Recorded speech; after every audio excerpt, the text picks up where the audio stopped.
ത്രിയേക ദൈവത്തിന് സ്തുതി.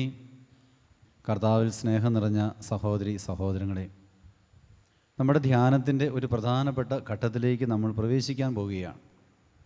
പ്രത്യേകിച്ച് ദൈവം എനിക്ക് നൽകിയ കൽപ്പനകൾ, ഈ കൽപ്പനകളെക്കുറിച്ച് ആഴത്തിൽ മനസ്സിലാക്കുകയും വന്നുപോയ വീഴ്ചകളെ ഓർത്ത് പശ്ചാത്തപിച്ച് ദൈവസന്നിധിയിൽ കരുണയ്ക്ക് വേണ്ടിയും നമ്മുടെ തലമുറയുടെ പാപങ്ങൾക്ക് വേണ്ടിയും പ്രാർത്ഥിക്കാൻ വേണ്ടി നമ്മൾ ഒരുങ്ങുന്ന നിമിഷങ്ങളാണ്. എന്തിനാണ് നമ്മൾ കൽപ്പനകളെക്കുറിച്ച് അറിയുന്നത്? പാപം എന്താണെന്ന് നമ്മൾ മനസ്സിലാക്കി കഴിഞ്ഞു. കൽപ്പനകളുടെ ലംഘനമാണ് പാപം.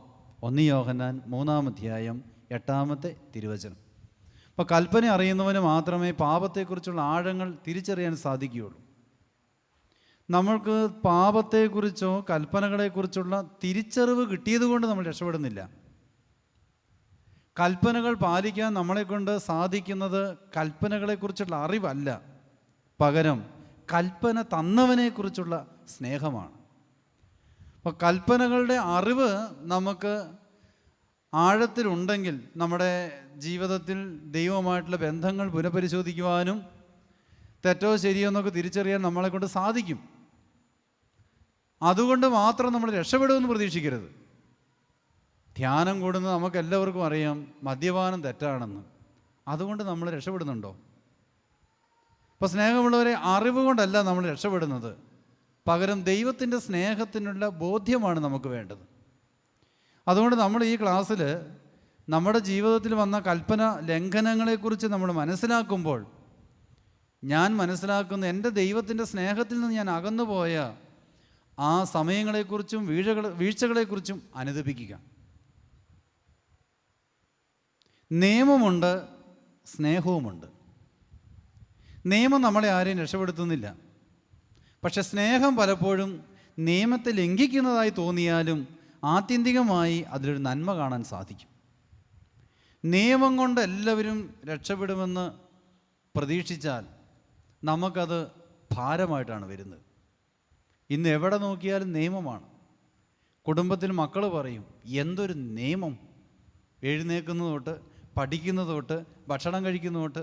നമ്മളൊരു ചെറിയ കാര്യം പരിശോധിച്ചാൽ നോക്കിക്കേ, പല്ല് തേക്കാൻ വേണ്ടി പോകണം, കൊച്ചിന് എന്തെല്ലാം നിയമങ്ങളാണ്. അതിങ്ങനെ വേസ്റ്റ് എടുക്കണം, അത് അങ്ങനെ എടുക്കാൻ വേണം, അതിങ്ങനെ ചെയ്യണം, അതിങ്ങനെ തേക്കണം, അത് കഴിഞ്ഞാൽ പിന്നെ അതവിടെ കൊണ്ടുവെക്കണം. അടുത്ത നിയമം. ഭക്ഷണം കഴിക്കാൻ നേരത്ത് മിണ്ടാൻ പാടില്ല, ഇരിക്കാൻ പാടില്ല, നോക്കാൻ പാടില്ല, TV കാണാൻ പാടില്ല, നിയമം. സ്കൂളിൽ പോകാൻ നേരത്ത്, ബസ്സിൽ കയറാൻ നേരത്ത് ഇങ്ങനെ, ഇറങ്ങാൻ നേരത്ത് ഇങ്ങനെ. നിയമത്തിൻ്റെ ഒരു ഘോഷമാണ് എല്ലായിടത്തും. സത്യത്തിൽ ഈ നിയമം തന്നിരിക്കുന്നത് എന്നോടുള്ള സ്നേഹമാണെന്നുള്ള തിരിച്ചറിവ് വന്നാൽ നിയമം നമുക്കൊരു ഭാരമല്ല. ഇന്ന് സത്യത്തിൽ സ്നേഹമുള്ളവരെ, ബൈബിൾ എന്ന് പറയും നമുക്കൊരു ഭാരമാണ്. 10 കൽപ്പനകൾ തലയ്ക്ക് എന്താണ്ട് വീണതുപോലെയായി. സഭയുടെ കൽപ്പനകൾ, അതല്ലെങ്കിൽ നമുക്ക് പാലിക്കേണ്ട നിയമങ്ങൾ, ഇതെല്ലാം നമുക്ക് ഭാരമായി തോന്നാൻ കാരണം ഇതാ സ്നേഹത്തിൻ്റെ ആ പൂർണ്ണത, എന്താണ് തന്നിരിക്കുന്നതിൻ്റെ ലക്ഷ്യം തിരിച്ചറിയാൻ നമ്മളെക്കൊണ്ട് പറ്റാതെ പോയതാണ്.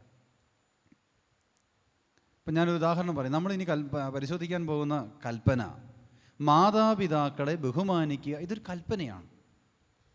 സത്യത്തിൽ നമ്മുടെ മാതാപിതാക്കളെക്കുറിച്ച് ഓർക്കുമ്പോൾ തന്നെ നമുക്കെന്താ, എല്ലാവർക്കും ആ സ്നേഹമൊന്നും വരികയില്ല.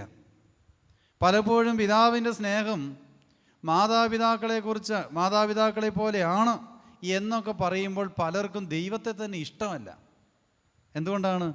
മാതാപിതാക്കൾ ഇങ്ങനെയാണെങ്കിൽ ദൈവവും ഇതുപോലെയായിരിക്കും എന്ന ചിന്ത ഹൃദയത്തിൽ കയറിയാൽ പലരും വിചാരിക്കും, ഈ ഭൂമിയിലെ ഈ അപ്പനെയും അമ്മയും കൊണ്ട് പൊറുതി മുട്ടിട്ട് ഇനി പുണ്യം ചെയ്ത് സ്വർഗത്തിൽ പോയിട്ട് ആ അപ്പൻ്റെ ഇടിയും തൊഴിയും കൊള്ളുന്നതിനേക്കാൾ ഭേദം നരകത്തിൽ പോവുകയാണ്. പല കുഞ്ഞുങ്ങൾക്കും ദൈവസ്നേഹം അപ്പനെ പോലെയാണ്, അമ്മയെ പോലെയാണെന്ന് പറയുമ്പോൾ പലർക്കും കണ്ണ് നിറയുന്നില്ലെന്ന് മാത്രമല്ല, പല്ലിറുമെന്ന് ചിലപ്പോൾ കാണാൻ പറ്റും. ഇതുപോലത്തെ അപ്പനാണോ ഇനി മുകളിലൊന്ന് വിചാരിക്കും. എന്തുകൊണ്ടാണ്? ഇതാ നിയമങ്ങളാണ് ഈ ബന്ധത്തെ പലപ്പോഴും പിടിച്ചു നിർത്തുന്നത്. അതുകൊണ്ടാണ് 10ാം ക്ലാസ് വരെയൊക്കെ നമ്മൾ കണ്ണുരുട്ടി പേടിപ്പിക്കും. ഇവിടെ നിൽക്കണം, അവിടെ നിൽക്കണം. 10ാം ക്ലാസ് വേണ്ട, 12 വയസ്സ് വരെ മതി. 12ാമത്തെ വയസ്സ് കഴിയുമ്പോൾ ചെറുക്കൻ പറയും, അമ്മയുടെ പണി നോക്കിക്കോളാൻ പറയും. അന്നേരമാണ് മാതാപിതാക്കൾ വന്നിട്ട് പറയുക, ചെറുക്കൻ പഴയ പോലെ ഒന്നും ഇല്ല അച്ഛാ, പിശാച് കയറിയിട്ടുണ്ടോ എന്നൊരു സംശയം, അനുസരണക്കേട് ഇപ്പോൾ തുടങ്ങിയിട്ടുണ്ട്, ഇതിനെ പ്രത്യേകം പ്രാർത്ഥിക്കണം, വഴിപാട് വല്ലതും ചെയ്തേക്കാമെന്ന് പറയും. ഇത്രയും കാലം സ്നേഹമല്ലായിരുന്നു, നിയമമായിരുന്നു. അപ്പോൾ സ്നേഹമുള്ളവർ, നമ്മുടെ ജീവിതത്തിൽ മാതാപിതാക്കളുമായിട്ടുള്ള ബന്ധങ്ങൾ നമ്മൾ തിരിച്ചറിയുക ദൈവസ്നേഹത്തിൻ്റെ അടിസ്ഥാനത്തിലായിരിക്കണം. ഒന്ന്, ദൈവം എന്നെ ഈ ഭൂമിയിൽ സ്നേഹിക്കുന്നതിന് തെളിവാണ് നിനക്കൊരു അപ്പനെയും അമ്മയും തന്നത്. ഐഡൻറ്റിറ്റി ഇല്ലാതെ ഈ ഭൂമിയിലേക്ക് നമ്മളെ ആരും പറഞ്ഞു വിട്ടിട്ടില്ല. അതുകൊണ്ട് ദൈവത്തിൻ്റെ ഏറ്റവും വലിയ ഇഷ്ടം എന്ന് പറയുന്നത് യേശു പാറാസീരയുടെ പുസ്തകം 7-ാം അധ്യായം അതിൻ്റെ 27 തൊട്ടുള്ള തിരുവചനം നമുക്കൊന്ന് വായിച്ചു കേൾക്കാം. വായിച്ചു. പൂർണ്ണ ഹൃദയത്തോടെ പിതാവിനെ ബഹുമാനിക്കുക, നൊന്തുപെറ്റ അമ്മയെ മറക്കരുത്. മാതാപിതാക്കന്മാരാണു നിനക്ക് ജന്മം നൽകിയതെന്ന് ഓർക്കുക. നിനക്ക് അവരുടെ ദാനത്തിന് എന്തു പ്രതിഫലം നൽകാൻ കഴിയും? അപ്പോൾ നമ്മുടെ ജീവിതത്തിൽ ചില ഓർമ്മകൾ എന്നും നിലനിൽക്കണം. ഒന്ന്, നമ്മുടെ ജന്മത്തെക്കുറിച്ചുള്ള ഓർമ്മകൾ എന്നും വേണം. ഇതേ വചനം തന്നെ തോബിത്തിൻ്റെ പുസ്തകം 4-ാം അധ്യായം 2 തൊട്ടുള്ള തിരുവചനത്തിൽ തോബിത്ത് തൻ്റെ മകൻ തോബിയാസിനൊരു ഉപദേശം കൊടുക്കുകയാണ്. മകനെ, നിൻ്റെ അമ്മയെ നീ എപ്പോഴും ഓർത്തുകൊള്ളണം. നിന്നെ നൊന്ത് പ്രസവിച്ചവളാണ് നിൻ്റെ അമ്മയെന്ന ഓർമ്മ നിനക്കുണ്ടാകണം. പലർക്കും പലതും ഓർമ്മയില്ലെന്നാണ് പറയുന്നത്. എന്തൊക്കെ ഓർമ്മ നഷ്ടപ്പെട്ടാലും ഞാനൊരു ദിവസം പടവലത്തിൽ നിന്നോ അല്ലെങ്കിൽ പാവക്കയിൽ നിന്നുണ്ടായതല്ല, പകരം ജീവനുള്ള ഒരപ്പനിൽ നിന്നും ഒരമ്മയിൽ നിന്നും ഉണ്ടായതാണ് എന്ന ബോധ്യം എപ്പോഴും എനിക്കുണ്ടാകണം. അതുകൊണ്ടാണ് ജന്മത്തിൻ്റെ ഉറവിടമായ മാതാപിതാക്കളെ നമ്മൾ ഏതെങ്കിലും തരത്തിൽ വേദനിപ്പിക്കുകയോ ദുഃഖിപ്പിക്കുകയോ ചെയ്യുമ്പോൾ സ്വർഗം ഒരിക്കലും അത് സ്വീകരിക്കുന്നില്ല. യെശയ്യാ പ്രവചനം 45-ാം അധ്യായം 9-10 തിരുവചനം നമുക്കൊന്ന് വായിച്ചു കേൾക്കാം. ഒരുവൻ കുശവന്റെ കയ്യിലെ മൺപാത്രം മാത്രമായിരിക്കെ തൻ്റെ സ്രഷ്ടാവിനെ എതിർത്താൽ അവനു ഹാ കഷ്ടം. കളിമണ്ണ് തന്നെ മെനയുന്നവനോട് നീ എന്താണ് ഉണ്ടാക്കുന്നതെന്നോ നീ ഉണ്ടാക്കിയതിന് കൈപ്പിടിയുണ്ടോ എന്നോ ചോദിക്കുമോ? പിതാവിനോട് എന്താണ് നീ ജനിപ്പിക്കുന്നത് എന്നും മാതാവിനോട് എന്താണ് നീ പ്രസവിക്കുന്നത് എന്നും ചോദിക്കുന്നവന് ഹാ ദുരിതം. സ്നേഹമുള്ളവരെ, നമ്മളൊക്കെ ദൈവാനുഭവത്തിന് വന്നിരിക്കുന്നവരാണ്. എന്നാൽ ദൈവാനുഭവം നമുക്ക് ലഭിക്കണമെങ്കിൽ ദൈവം തന്നതിനെ നമ്മൾ ആദ്യം സ്വീകരിക്കണം. ഇന്ന് പലപ്പോഴും മാതാപിതാക്കളെ ഉപേക്ഷിച്ച് എല്ലാവരും ദൈവത്തെ നേരിട്ട് പിടിക്കാനാണ് പോകുന്നത്. ഭക്തിയും പുണ്യങ്ങളും സൽക്കർമ്മങ്ങളും എല്ലാം ചെയ്യുന്നുണ്ടെങ്കിലും സ്വന്തം ജന്മം നൽകിയ മാതാപിതാക്കളുടെ ബന്ധം മറന്നുകൊണ്ടാണ് പലരും ചെയ്യുന്നത്. അതുകൊണ്ട് എന്തു പറ്റുന്നു? വിജയത്തിലേക്ക് പലർക്കും എത്താൻ സാധിക്കുന്നില്ല. അപ്പോൾ നമ്മളിപ്പോൾ ഈ ധ്യാനത്തിന് ഈ ക്ലാസ് നമ്മൾ എടുക്കുമ്പോൾ ആദ്യം മനസ്സിലാക്കുക, നിനക്കൊരു ദൈവാനുഭവം വേണമെങ്കിൽ ദൈവം നിനക്ക് തന്ന മാതാപിതാക്കളോടുള്ള നിൻ്റെ നിലപാട് നീ ആദ്യം ഒന്ന് മനസ്സിലാക്കുക. എന്നെങ്കിലും ജന്മം നൽകിയ അപ്പനോട് എന്തിനാ കഷ്ടപ്പെട്ട് ജന്മം നൽകി, വേറെ പണിയുണ്ടായിരുന്നില്ലേ എന്ന് മനസ്സിൽ തോന്നുന്നുണ്ടെങ്കിൽ, കഷ്ടപ്പെട്ട് പ്രസവിച്ച അമ്മയോട് എന്നാൽ പിന്നെ ജന്മം നൽകുമ്പോൾ എന്തെല്ലാം പണിയുണ്ടായിരുന്നു, ഈ ഭൂമിയിലേക്ക് ഇങ്ങ് വിടണമായിരുന്നോ, ഞെക്കി പിടിച്ചോ കഴുത്തെ പിടിച്ചോ വെള്ളത്തിൽ കുത്തിപ്പിടിച്ചോ അങ്ങ് തട്ടിക്കളയാൻ പാടില്ലായിരുന്നോ എന്നൊക്കെ ചോദിക്കുന്നെങ്കിൽ നീ തിരിച്ചറിയുക, ദൈവസ്നേഹത്തിൻ്റെ അനുഭവം നിനക്ക് അനുഭവിക്കാൻ പറ്റുകയില്ല. എത്ര ഇനി ഉപദേശം പറഞ്ഞാലും ദൈവം സ്നേഹമാണെന്ന് നമ്മൾ ഇനി എത്ര ബൈബിളിൽ കിടന്ന് പ്രസംഗിച്ചാലും അത് ഉൾക്കൊള്ളാനുള്ള മനസ്സ് നിനക്കുണ്ടാകില്ല. നിൻ്റെ മാനസികാവസ്ഥ ഈ മേഖലയിൽ തകർന്നു പോയിരിക്കും. കാര്യം എന്താണ്? സ്നേഹമുള്ളവരെ, ഈ മനോഭാവം നമുക്കുണ്ടാകുന്നത് മാതാപിതാക്കളോട് നമുക്ക് കിടക്കുന്ന വെറുപ്പും വൈരാഗ്യവുമാണ്. അതുകൊണ്ട് നമ്മൾ മനസ്സിലാക്കുക, മാതാപിതാക്കൾ എന്ന നിലയിൽ നമുക്ക് ഈ ക്ലാസ്സൊക്കെ കേൾക്കുമ്പോൾ ഞങ്ങളുടെ പിള്ളേരെ അച്ഛൻ നന്നായിട്ട് ഉപദേശിക്കണം, ഞങ്ങളെ ബഹുമാനിക്കണം, ആദരിക്കണം എന്നൊക്കെ കർത്താവ് അല്ല ഈ മാതാപിതാക്കൾക്ക് തോന്നും. എന്നാൽ ഇതൊരു വലിയ ബന്ധമാണ്. മാതാപിതാക്കൾ ജീവിക്കുന്ന ജീവിതത്തിൽ മക്കൾ തിരിച്ചു കൊടുക്കുന്ന ഒരു ഉത്തരമുണ്ട്. എൻ്റെ അപ്പനും അമ്മയും വിശുദ്ധരാണെങ്കിൽ സ്നേഹമുള്ളവരെ അതിൽ നിന്ന് വിശുദ്ധി മാത്രമേ പുറപ്പെടുകയുള്ളൂ. ഇന്ന് എൻ്റെ മക്കൾ എന്നെ സ്നേഹിക്കുന്നില്ല, ആദരിക്കുന്നില്ല, ബഹുമാനിക്കുന്നില്ല എന്ന് ഇവിടെ ഇരിക്കുന്ന ആർക്കെങ്കിലും തോന്നുന്നുണ്ടെങ്കിൽ തിരിച്ചറിയുക, മക്കൾ എന്ന് പറയുന്നത് അപ്പൻ്റെ അമ്മയുടെ ഫോട്ടോസ്റ്റാറ്റാണ്. എൻ്റെ ജീവിതത്തിൻ്റെ വൈകല്യങ്ങളാണ് എൻ്റെ മക്കളിൽ നിന്ന് പലപ്പോഴും തിരിച്ചു കിട്ടിക്കൊണ്ടിരിക്കുന്നത്. അതുകൊണ്ട് മക്കളെ കുറ്റപ്പെടുത്താനും മക്കളെ തല്ലാനും മക്കളെ ഇല്ലാതാക്കാനും അല്ല ശ്രമിക്കേണ്ടത്. പകരം എൻ്റെ മാതാപിതാക്കളോടും വരാനിരിക്കുന്ന എൻ്റെ തലമുറയോടും എനിക്ക് തിരുത്തുവാനും പശ്ചാത്തപിക്കുവാനും അനുദപിക്കുവാനും ദൈവം തരുന്ന സമ്മാനമാണ് സത്യത്തിൽ എൻ്റെ മക്കളുടെ വൈകല്യങ്ങളെന്ന് പറയുന്നത്. നമുക്ക് ഈ ഭൂമിയിൽ മാതാപിതാക്കൾ മക്കൾ ബന്ധങ്ങൾ ഏറ്റവും കൂടുതൽ പഠിക്കാനും മനസ്സിലാക്കാനും ദൈവം തന്നിരിക്കുന്നത് യേശുവിനെ തന്നെയാണ്. ലൂക്കോസിന് സുവിശേഷം 2-ാം അധ്യായം 51-ാമത്തെ തിരുവചനം. പിന്നെ അവൻ അവരോടൊപ്പം പുറപ്പെട്ട് നസ്രത്തിൽ വന്ന് അവർക്ക് വിധേയനായി ജീവിച്ചു.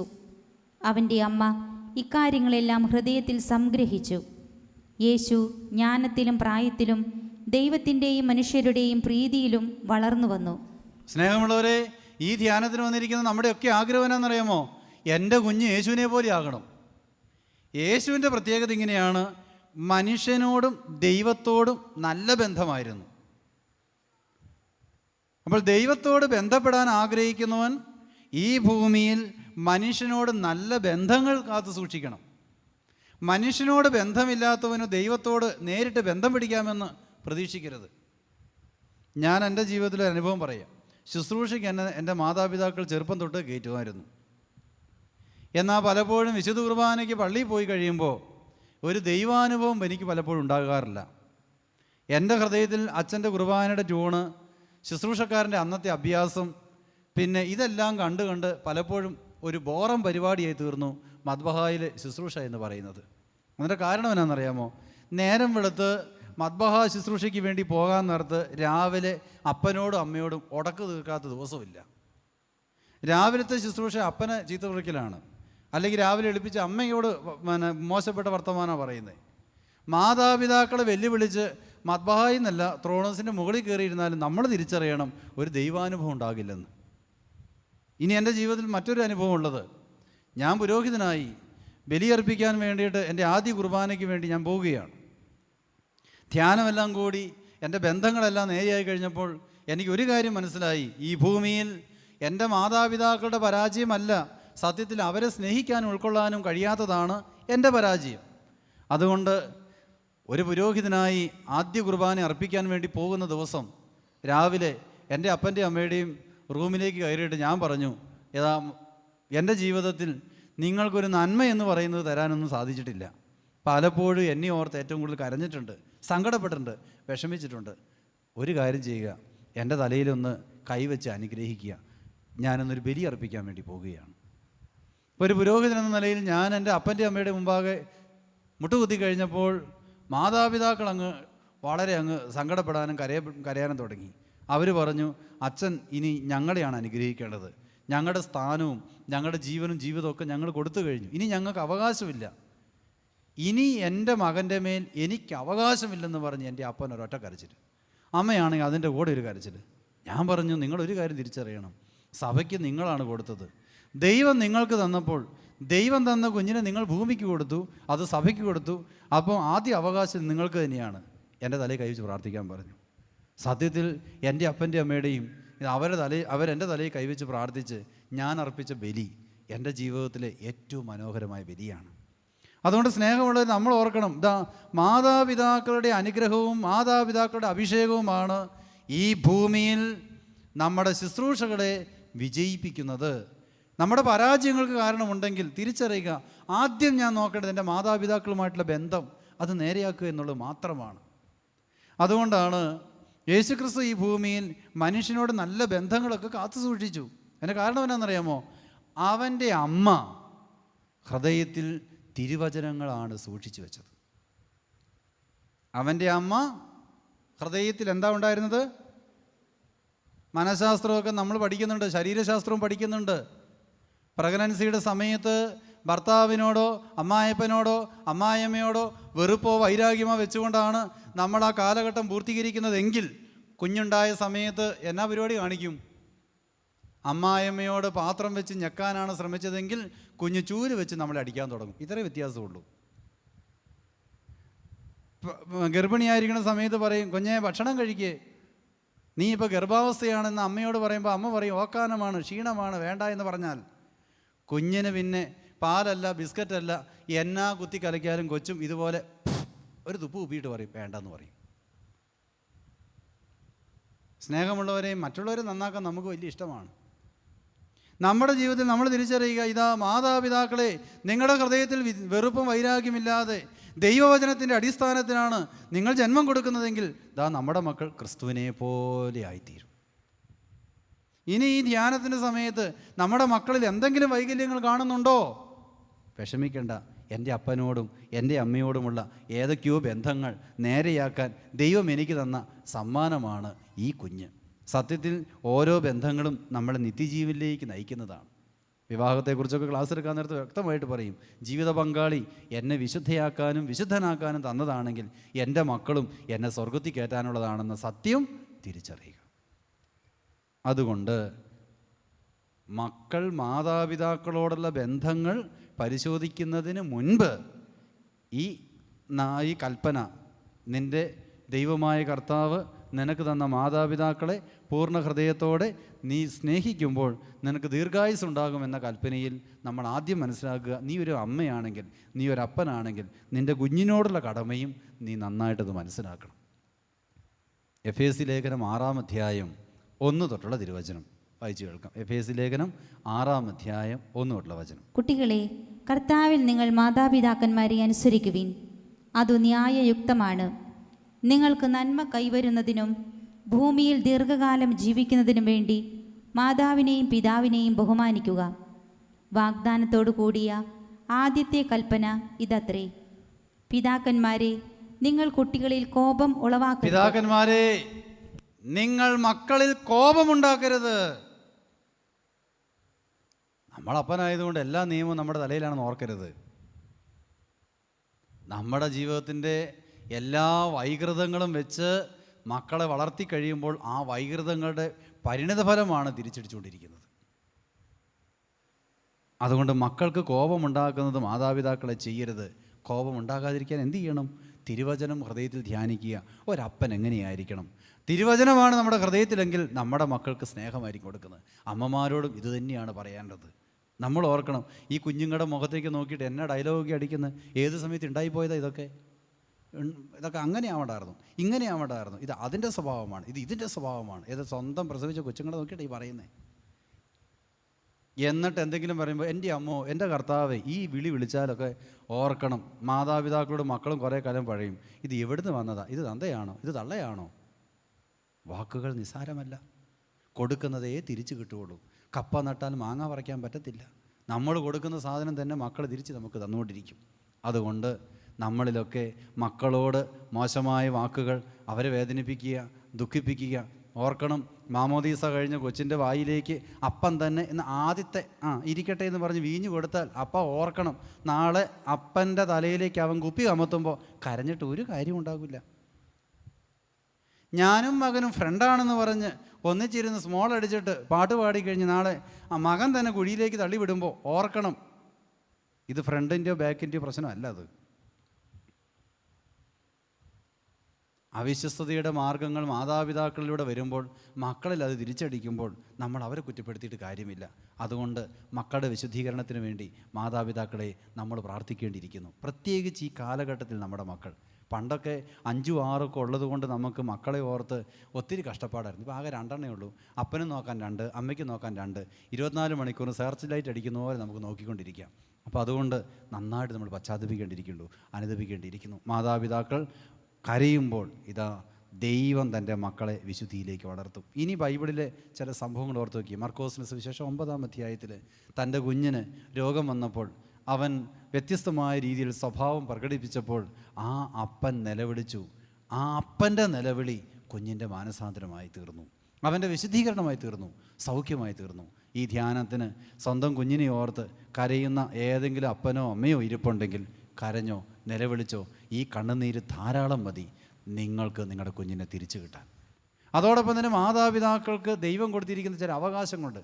മക്കളായി നമ്മൾ തിരിച്ചറിയണം. ദൈവത്തിൻ്റെ സ്ഥാനത്ത് തന്നെയാണ് ദൈവം തൻ്റെ മാതാപിതാക്കളെ ഉയർത്തിയിരിക്കുന്നത്. യേശുക്രിസ്തു സൗഖ്യം കൊടുക്കുന്നൊരു സമയമാണ് ഒരു ബാലികയെ ഉയർപ്പിക്കുന്നത്. ഈ ബാലികയെ ഉയർപ്പിക്കാൻ നേരത്ത് യേശുക്രിസ്തു ചെയ്തത് ആ കുഞ്ഞിൻ്റെ അപ്പനെയും അമ്മയും നിർത്തി ബാക്കി എല്ലാവരെയും പുറത്താക്കി. ശരീരം കൊടുത്ത അപ്പനും അമ്മയും കൂടെ നിൽക്കുമ്പോൾ ആത്മാവ് കൊടുത്ത കർത്താവ് ആ കുഞ്ഞിന് എന്തു കൊടുത്തു? ജീവൻ കൊടുത്തു. അതുകൊണ്ട് മക്കളെ, മാതാപിതാക്കളെ നിഷേധിക്കാൻ ഈ ഭൂമിയിൽ ആർക്കും അവകാശമില്ല. സ്വർഗം മാതാപിതാക്കളെ അംഗീകരിക്കുന്നുണ്ട്. സ്വർഗം ഒരപ്പൻ്റെയും അമ്മയുടെയും വേദനയും കണ്ണുനീരും സ്വീകരിക്കുന്നുണ്ട്. അതുകൊണ്ടാണ് യേശു പാറാസീരയുടെ പുസ്തകം 3-ാം അധ്യായം മുഴുവൻ മാതാപിതാക്കൾ മക്കൾ ബന്ധങ്ങളെക്കുറിച്ച് ആഴത്തിൽ പഠിപ്പിക്കുന്നുണ്ട്. നമുക്ക് ഓരോന്നോരോന്നായിട്ടൊന്ന് വായിച്ചു നോക്കാം.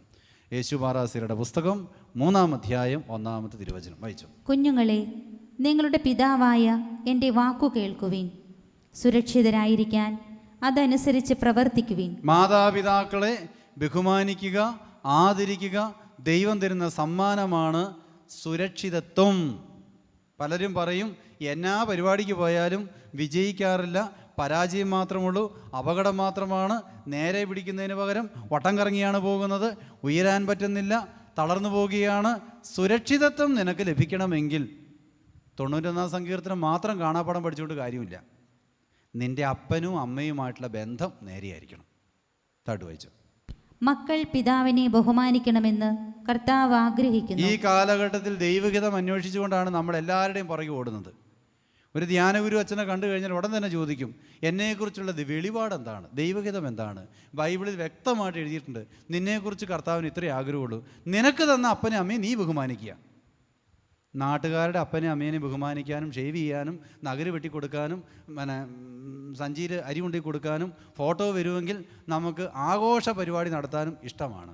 എന്നാൽ ജീവിച്ചിരിക്കുന്ന അവനവൻ്റെ അപ്പൻ്റെ മുഖത്ത് ഒന്ന് ഷേവ് ചെയ്ത് കൊടുക്കാനോ അതല്ലെങ്കിൽ അതിനുള്ളൊരു സംവിധാനം ചെയ്ത് കൊടുക്കുകയോ അമ്മയുടെ കയ്യിലെ നഗരം ഒന്ന് വെട്ടിക്കൊടുക്കാനോ ജീവിച്ചിരിക്കൊരു ഉമ്മ കൊടുക്കാനോ നമുക്ക് വിഷമമാണ്. ചത്തു കഴിഞ്ഞാൽ ഏതാണ്ട് പൗഡർ മുഴുവൻ നമ്മുടെ മേത്തേക്ക് കയറുന്ന പോലെയിട്ട് ഉരുട്ടിക്കൊണ്ടിരിക്കാൻ വലിയ ഇഷ്ടവുമാണ്.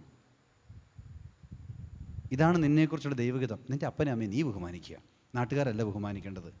അങ്ങനെയെങ്കിൽ നമ്മുടെ വാക്ക്, നമ്മുടെ സംസാരം, നമ്മുടെ അപ്പനെക്കുറിച്ചുള്ള അഭിമാനമായിരിക്കണം വരേണ്ടത്. ഇത് ഫോൺ എടുത്തു കഴിഞ്ഞാൽ അതാ ഭർത്താവിൻ്റെ അമ്മയെക്കുറിച്ചാണ്, ഭർത്താവിൻ്റെ അപ്പനെക്കുറിച്ചാണ്. സമയം കിട്ടുമെങ്കിൽ SMS മാത്രമല്ല മുഴുവൻ സാധനം അങ്ങ് അയച്ചു കൊടുത്തേക്കും. എന്നിട്ട് നാട്ടുകാരുടെയും വീട്ടുകാരുടെയും മുമ്പിൽ വിളിച്ചു പറഞ്ഞേക്കും, എൻ്റെ അപ്പൻ ഇങ്ങനെയാണ്, എൻ്റെ അമ്മ ഇങ്ങനെയാണ്. മാതാപിതാക്കളെ അപമാനിക്കുന്നവർ, മാതാപിതാക്കളെ ബഹുമാനിക്കാതെ അവരെ ഏതെങ്കിലും തരത്തിൽ കുറ്റപ്പെടുത്തുകയോ അവരെ വേദനിപ്പിക്കുകയോ ചെയ്യുന്നവൻ തലമുറയിൽ ജീവൻ്റെ സുവിശേഷത്തിനും നിലനിൽപ്പിനും എതിരാണെന്ന സത്യം തിരിച്ചറിയുക. ഉൽപ്പത്തിയുടെ പുസ്തകം 9-ാം അധ്യായത്തിൽ വളരെ മനോഹരമായൊരു സംഭവമാണ്. നോഹ എന്ന് പറയുന്നൊരു വ്യക്തിയുണ്ട്. നോഹ തൻ്റെ ജീവിതത്തിൽ അധ്വാനിച്ച് അവൻ തൻ്റെ മക്കൾക്ക് ജന്മം കൊടുത്ത് ജീവിച്ചുകൊണ്ടിരിക്കെ നോഹയുടെ ഒരു ബലഹീനത മകൻ നാട്ടുകാരോട് വിളിച്ചു പറഞ്ഞു, എൻ്റെ അപ്പൻ തുണിയില്ലാതെ കിടക്കുന്നു, നഗ്നനാണെന്ന്. ഈ കാര്യമാണ് പറഞ്ഞിരിക്കുന്നത്. ബാക്കി 2 മക്കളും എന്ത് ചെയ്തു? പുറംതിരിഞ്ഞു വന്ന് തൻ്റെ അപ്പൻ്റെ നഗ്നത മറച്ചപ്പോൾ തൻ്റെ അപ്പൻ്റെ ബലഹീനത ലോകത്തിന് വെളിപ്പെടുത്തി കൊടുത്തവനെക്കുറിച്ച് അപ്പൻ പറഞ്ഞു, കാനാൻ ശപിക്കപ്പെട്ടവനാകട്ടെ, അവൻ മറ്റുള്ളവരുടെ ദാസനായി തീരും.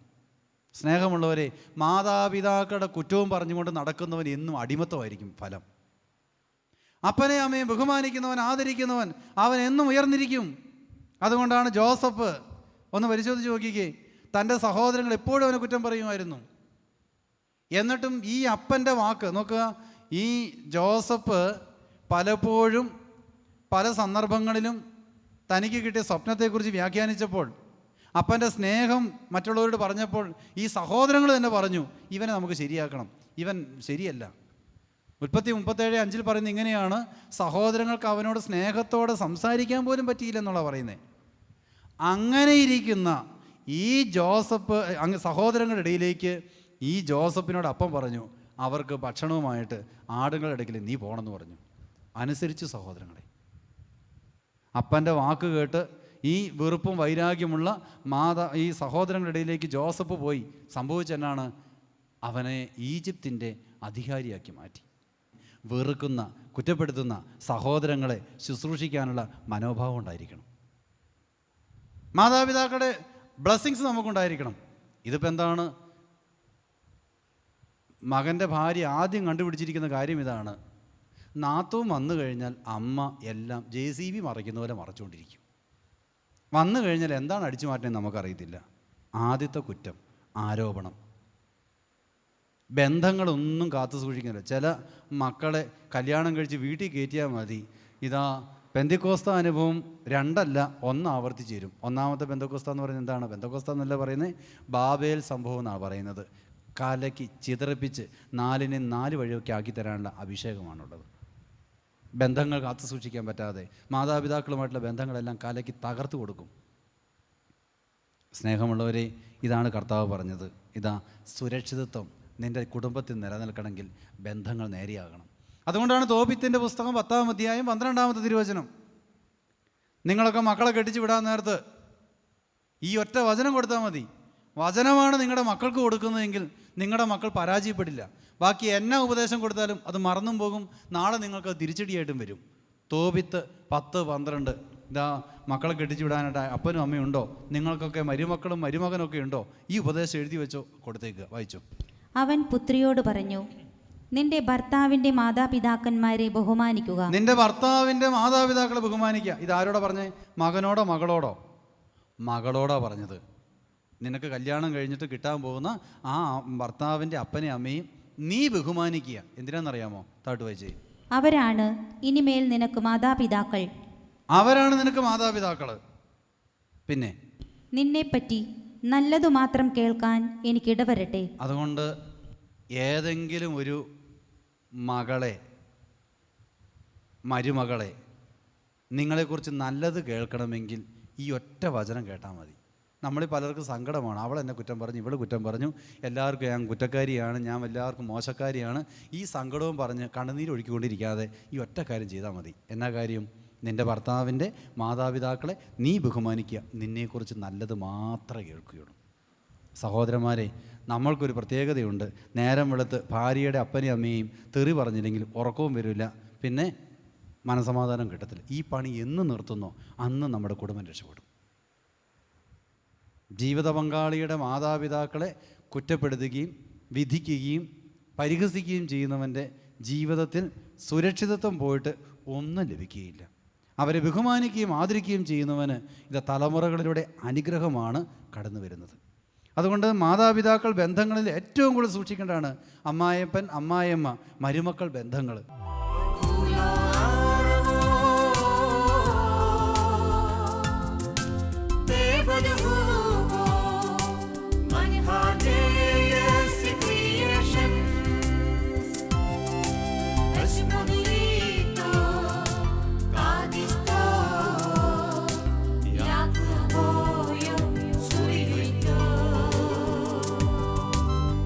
Maria.